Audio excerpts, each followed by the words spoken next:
వెంకటేశ్వర స్వామి కుబేరుడి దగ్గర ఎంత అప్పు తీసుకున్నాడో మీకు తెలుసా?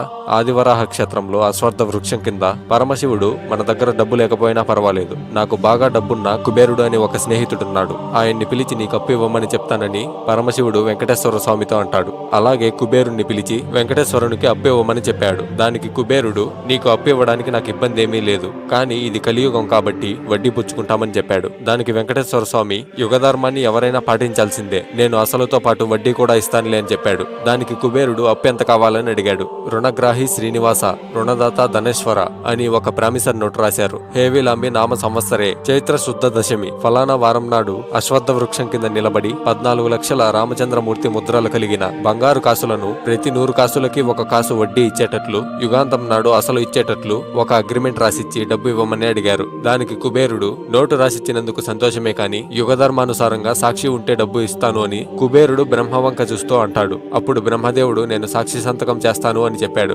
దానికి మళ్లీ కుబేరుడు, ఒంటరి సాక్ష్యం ఒకే కొడుకు ఉన్నా ఉండకపోయినా ఒక్కటే, మీరు ఏమీ అనుకోకపోతే ఇంకొక సాక్షి సంతకం కావాలని కుబేరుడు అన్నాడు. అందుకు రెండో సాక్షిగా పరమశివుడు సంతకం పెట్టాడు. అయినా కూడా కుబేరుడు, ముగ్గురు సంతకం పెట్టుంటే ఎంత బాగున్నో అని అన్నాడు. మూడో సాక్షి ఎవరా అని తల పైకెత్తి చూస్తే అశ్వత్థ వృక్షం కనబడింది. ఆ వృక్షం మూడో సాక్షిగా సంతకం పెట్టింది. ఇలా 3 సాక్షి సంతకాలు పెట్టాక కుబేరుడు వెంకటేశ్వర స్వామికి 14 లక్షల బంగారు కాసులను ప్రతి 100 కాసులకి 1 కాసు వడ్డీగా అప్పు ఇవ్వడం జరిగింది. ఓం నమో వెంకటేశాయ.